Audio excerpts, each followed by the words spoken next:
भक्तों, सतयुग की पवित्र भूमि पर जब धर्म अपनी पूर्ण मर्यादा में स्थापित था, तब भारतवर्ष में एक महान और प्रतापी राजा राज्य करते थे। उनका नाम था अश्वपति।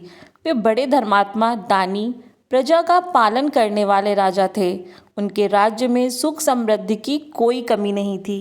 प्रजा उन्हें पिता के समान मानती थी, किंतु उस महल में एक ऐसा दुख था जो राजा और रानी के हृदय को पल पल जलाता रहता था। वर्षों बीत गए, परंतु राजा अश्वपति की कोई संतान नहीं हुई। महल के विशाल प्रांगण में नन्ही किलकारियां कभी नहीं गूंजी। राजमहल का वैभव भी उन्हें सूना लगता था। राजा प्रतिदिन भगवान सूर्य की आराधना करते थे, यज्ञ करते, दान करते, परंतु मन की पीड़ा समाप्त नहीं होती थी। और एक दिन दुखी होकर राजा ने महर्षियों से पूछा, हे मुनिवर, ऐसा कौन सा उपाय है जिससे मुझे संतान प्राप्ति हो सके? तब एक महर्षि बोले, राजन, आप माता सावित्री की कठोर उपासना कीजिए, देवी अवश्य प्रसन्न होंगी। भक्तों, उस दिन से राजा अश्वपति ने कठोर तपस्या करना प्रारंभ कर दिया। उन्होंने वर्षों तक प्रतिदिन हजारों बार गायत्री मंत्र का जाप किया, कठोर व्रत रखे, भूमि पर शयन किया। उनके शरीर की चमक तपस्या से तेजस्वी हो उठी और एक दिन उनकी भक्ति से प्रसन्न होकर स्वयं देवी सावित्री प्रकट हुई। चारों ओर दिव्य प्रकाश फैल गया, सुगंधित पुष्पों की वर्षा होने लगी। राजा हाथ जोड़कर भूमि पर गिर पड़े। देवी बोली, राजन, मैं तुम्हारी तपस्या से अत्यंत प्रसन्न हूँ, मांगो, क्या वरदान मांगना चाहते हो? राजा की आंखें भर आईं। उन्होंने कहा, हे माता, मुझे एक तेजस्वी कन्या प्राप्त हो, यही मेरी इच्छा है। कुछ समय बाद रानी ने एक अत्यंत सुंदर और तेजस्वी कन्या को जन्म दिया। उसका मुख पूर्णिमा के चंद्रमा जैसा उज्जवल था। राजमहल में उत्सव मनाया गया, क्योंकि यह पुत्री देवी सावित्री के आशीर्वाद से प्राप्त हुई थी, इसीलिए इसका नाम भी सावित्री रखा गया। भक्तों, सावित्री बड़ी होने लगी। वह केवल रूप में ही नहीं, गुणों में भी अनुपम थी। वेद शास्त्रों का ज्ञान, माता पिता की सेवा, मधुर वाणी और तेज ऐसा कि उसकी ओर देखने में भी संकोच करते थे लोग। अब राजा को चिंता होने लगी कि इतनी अद्भुत कन्या के लिए योग्य वर कहाँ मिलेगा। एक दिन राजा ने सावित्री से कहा, पुत्री, अब तुम्हारे विवाह का समय आ गया है, तुम स्वयं अपने लिए योग्य वर का चयन करो। इस प्रकार पिता की आज्ञा पाकर सावित्री रथ पर बैठकर विभिन्न राज्यों में भ्रमण के लिए निकल गई। वह अनेक राजकुमारों से मिली, परंतु उसके मन को कोई नहीं भाया। फिर एक दिन वह वन में पहुंची। वहां उसने एक युवक को देखा जो लकड़ियां काट रहा था। उसके वस्त्र साधारण थे, परंतु चेहरे पर अद्भुत तेज था। उसकी आंखों में करुणा और सत्य का प्रकाश था, और वह युवक था सत्यवान। सावित्री उसे देखते ही मन समझ गई कि यही मेरे जीवन का स्वामी है। उसने उनके बारे में जानकारी प्राप्त की। ज्ञात हुआ कि सत्यवान कोई साधारण युवक नहीं था, वह एक अंधे और राज्य से निर्वासित राजा धुम्नसेन का पुत्र था। वे लोग वन में तपस्वियों की भांति जीवन व्यतीत कर रहे थे। सावित्री वापस महल लौटी और पिता से बोली, पिताजी, मैंने सत्यवान को अपने पति के रूप में चुन लिया है। इतना सुनते ही उसी समय वहां देवर्षि नारद आ गए। राजा ने प्रसन्न होकर कहा, देवर्षि, मेरी पुत्री ने सत्यवान को अपना पति चुना है, कृपया बताइए, क्या यह विवाह शुभ होगा? नारद जी कुछ क्षण के लिए मौन रहे, फिर गंभीर स्वर में बोले, राजन, सत्यवान गुणों में अद्वितीय है। वह सत्यवादी, धर्मात्मा और तेजस्वी है।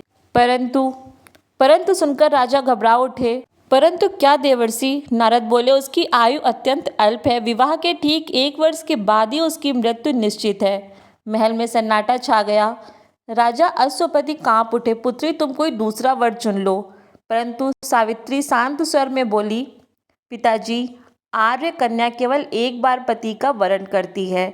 मैंने सत्यवान को अपने मन, वचन और आत्मा से पति मान लिया है। अब मैं किसी और का विचार नहीं कर सकती।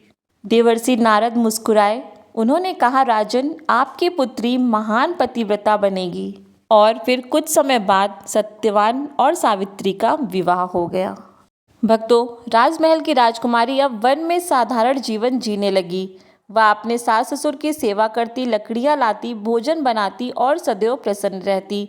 किंतु उसके हृदय में एक भय पल रहा था।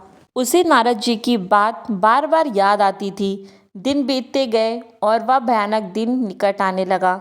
जब सत्यवान की मृत्यु में केवल 3 दिन शेष रह गए, तब सावित्री ने कठोर व्रत आरंभ कर दिया। उसने अन्न जल का त्याग कर दिया। दिन रात वट वृक्ष के नीचे बैठकर भगवान विष्णु, माता पार्वती का स्मरण करने लगी। उसका शरीर कमजोर होने लगा, परंतु मन अडिग था। उसके सास ससुर ने कहा, बहू, इतनी कठोर तपस्या और इतना कठोर व्रत क्यों कर रही हो? परंतु सावित्री बोली, माताश्री, यह मेरे पति के कल्याण के लिए है, आप मुझे इसे करने दीजिए।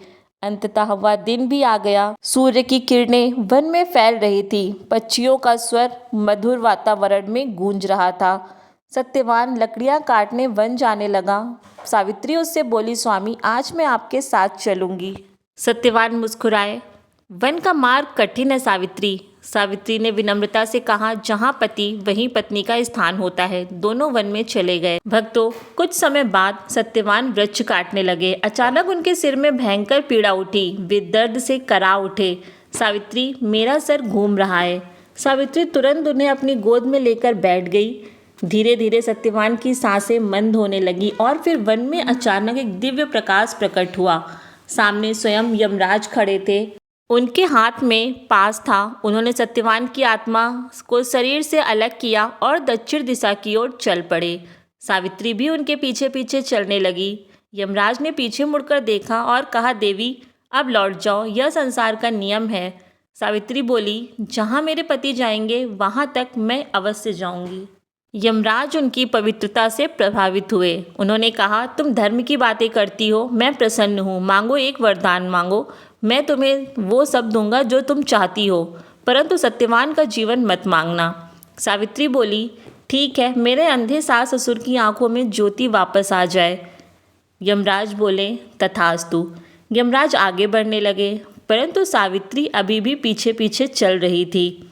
यमराज ने पीछे मुड़कर देखा और बोले, तुम अभी तक पीछे क्यों आ रही हो? सावित्री बोली, पति के बिना कैसा जीवन। यमराज और प्रसन्न हुए। उन्होंने कहा, तुम एक और वरदान मांग सकती हो। सावित्री बोली, मेरे सास ससुर को उनका खोया हुआ राज्य वापस मिल जाए। यमराज बोले, तथास्तु। फिर भी सावित्री नहीं रुकी। यमराज अब उसके तप, प्रेम और निष्ठा से अत्यंत प्रभावित हो चुके थे।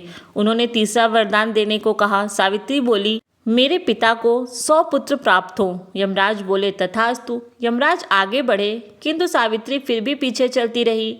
अब यमराज ने कहा, देवी, तुम महान हो, अंतिम वरदान मांगो। सावित्री ने अत्यंत बुद्धिमानी से कहा, मुझे सत्यवान के 100 पुत्र प्राप्त हों। यमराज अचानक रुक गए। वो समझ गए कि बिना सत्यवान के यह वरदान पूर्ण नहीं हो सकता। यमराज मुस्कुराए, देवी, तुम्हारी पवित्रता, बुद्धि और धर्म ने मुझे पराजित कर दिया। इतना कहकर उन्होंने सत्यवान की आत्मा मुक्त कर दी।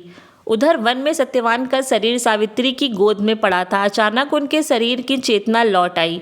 उन्होंने आंखें खोली। सावित्री, मैं सो गया था क्या? सावित्री की आंखों से आंसू बहने लगे।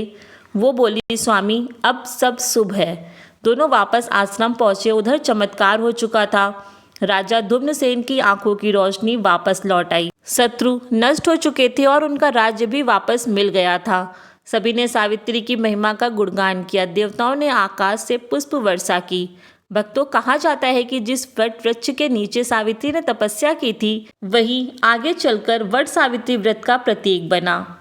वट वृक्ष को त्रिदेव का स्वरूप माना जाता है। जड़ में ब्रह्मा रहते हैं, तने में विष्णु और शाखाओं में शिव का निवास माना जाता है। यह वृक्ष दीर्घायु, अखंड सौभाग्य और पति की लंबी आयु का प्रतीक माना जाता है।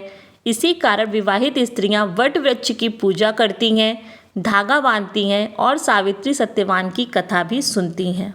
अब आपको हम बताएंगे कि वट सावित्री व्रत में क्या किया जाता है। प्रातः स्नान करके स्वच्छ वस्त्र धारण किए जाते हैं। व्रत का संकल्प लिया जाता है। वट वृक्ष की पूजा की जाती है। जल, रोली, चावल, फूल अर्पित किए जाते हैं। वृक्ष के चारों ओर कच्चा धागा लपेटा जाता है। सावित्री सत्यवान की कथा सुनी जाती है तथा पति की लंबी आयु की कामना की जाती है। भक्तों, वट सावित्री व्रत केवल पति की लंबी आयु का व्रत नहीं है, यह नारी की श्रद्धा, साहस, बुद्धि, प्रेम और विश्वास का अटूट प्रतीक है। सावित्री ने यह सिद्ध कर दिया कि सच्चा प्रेम केवल भावनाओं से नहीं होता, बल्कि त्याग, तपस्या और धर्म से पूर्ण होता है। जिस स्त्री के मन में निष्ठा और विश्वास होता है उसके आगे मृत्यु के देवता भी झुक जाते हैं। आज भी वट सावित्री व्रत हर सुहागिन स्त्री को संदेश देता है कि सच्ची श्रद्धा और अटूट विश्वास में अपार शक्ति होती है। भक्तों, वट सावित्री व्रत केवल एक पर्व नहीं है बल्कि अटूट प्रेम और समर्पण का प्रतीक माना जाता है। इस व्रत में वट वृक्ष की पूजा होती है क्योंकि इसे अमरता और अखंड सौभाग्य का प्रतीक माना जाता है। मान्यता है कि जो स्त्री श्रद्धा और विधि विधान से यह व्रत करती है उसके पति को लंबी आयु प्राप्त होती है। भक्तों, सावित्री ने अपने तप, बुद्धि और पतिव्रता धर्म से यमराज को भी विवश कर दिया। वट वृक्ष में ब्रह्मा, विष्णु और महेश तीनों देवताओं का वास माना जाता है, इसलिए इसकी पूजा अत्यंत शुभ होती है। इस दिन सुहागिन महिलाएं वट वृक्ष के चारों ओर धागा बांधकर अखंड सौभाग्य की प्रार्थना करती हैं। वट सावित्री व्रत हमें यह शिक्षा देता है कि सच्चा प्रेम और विश्वास हर कठिनाई को जीत सकता है। सावित्री और सत्यवान की कथा आज भी सनातन धर्म में, हिंदू धर्म में आदर्श दाम्पत्य जीवन का सबसे बड़ा उदाहरण मानी जाती है। इस व्रत का महत्व केवल पति की लंबी आयु तक सीमित नहीं है बल्कि यह परिवार की सुख, शांति और समृद्धि का भी प्रतीक है। कहा जाता है कि वट सावित्री व्रत की कथा सुनने मात्र से घर में सकारात्मक ऊर्जा और सौभाग्य का आगमन होता है। ज्येष्ठ मास की अमावस्या को किया जाने वाला यह व्रत भारतीय संस्कृति में विशेष स्थान रखता है। जिस प्रकार वट वृक्ष वर्षों तक अडिग रहता है, उसी प्रकार यह व्रत वैवाहिक जीवन को मजबूत और स्थिर बनाने का संदेश देता है। तो भक्तों, ये थी वट सावित्री व्रत की पवित्र और चमत्कारिक कथा, जिसमें माता सावित्री ने अपने अटूट प्रेम, तपस्या और पतिव्रत धर्म के बल पर स्वयं यमराज को भी झुका दिया। यह कथा हमें सिखाती है कि सच्ची श्रद्धा, विश्वास और समर्पण में इतनी शक्ति होती है कि असंभव कार्य भी संभव हो सकता है।